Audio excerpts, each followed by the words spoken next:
Hey everybody, it's Barbara. Today I'm going to show you this new inking technique that I have come up with for stencils. I'm using the new Harlequin stencil from My Favorite Things, Summer Splash Hybrid ink, Sweet Tooth cardstock, and a brayer.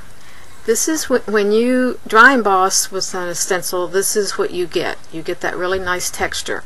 I wondered if you could add ink as well. So I gave it a try and it turns out you can.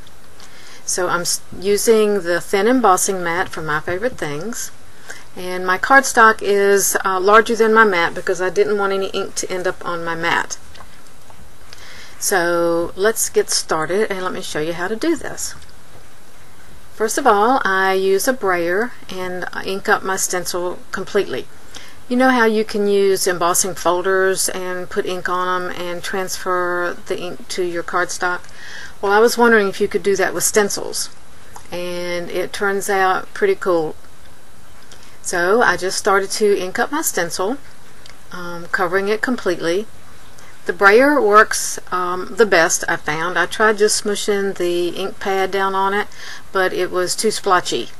I found that the brayer worked much better, keeping a really nice smooth layer of ink on the stencil.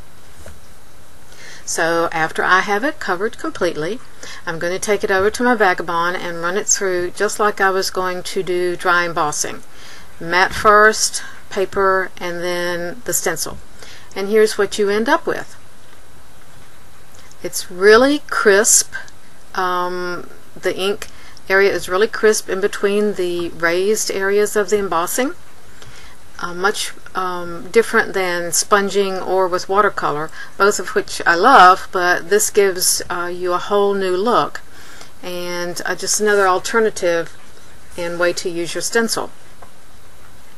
So it is warped, as you can see, from running through the Vagabond with the wet stencil, but I'm going to fix that in a minute. So first of all, I've already designed my card, so I'm going to trim this down to the size I need, trying to keep the Harlequin design even, side to side and top to bottom. So I'm going to trim off a little bit off of the other end. And then next I'm going to, you can see it's still warped some, I'm going to layer it. I'm using a card base that's Sweet Tooth cardstock, A2 size. I'm going to layer this stenciled sheet onto some black licorice cardstock, and I'm going to use more adhesive tape runner than I normally do to start taking out some of that warping. So I want a border top and bottom, so I'm just going to layer it on there evenly, and that does take some of the warping out, but not all. Mash that down really well, and I think you'll see that once I add a lot of my foam tape, it's going to straighten it out really nicely.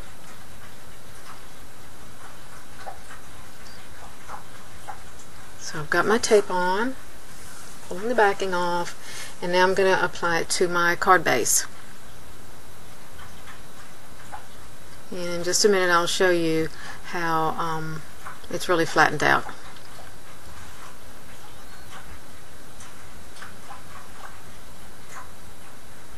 So you can see the warping is pretty much gone. I'm going to finish this card off by using a tulip from Lisa Johnson Designs Spring Tulips and the accompanying Die-namics. I stamped it with black licorice hybrid ink and colored it with Copic markers, and I'm just going to pop that up on foam on the card front. The sentiment was stamped on black licorice cardstock with Sweet Tooth pigment ink and heat embossed with clear detail embossing powder. I'm also going to pop that up for some more dimension, and it's done.